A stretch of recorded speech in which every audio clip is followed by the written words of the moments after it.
Sabi ni Ma'am Corito Season, until when can the senior file their claim for the 10K po? Like, what if 80 years old and 6 months po? What if bedridden? So, dapat via representative?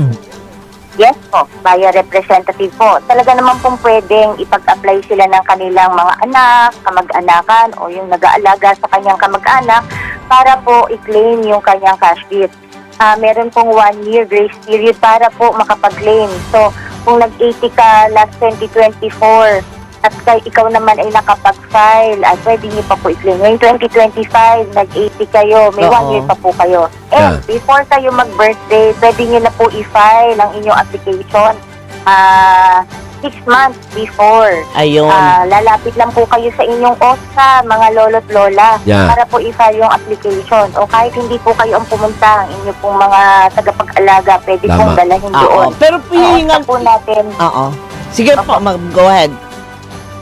Opo, ang OSCA po natin, pakikipagtulungan natin sa kanila.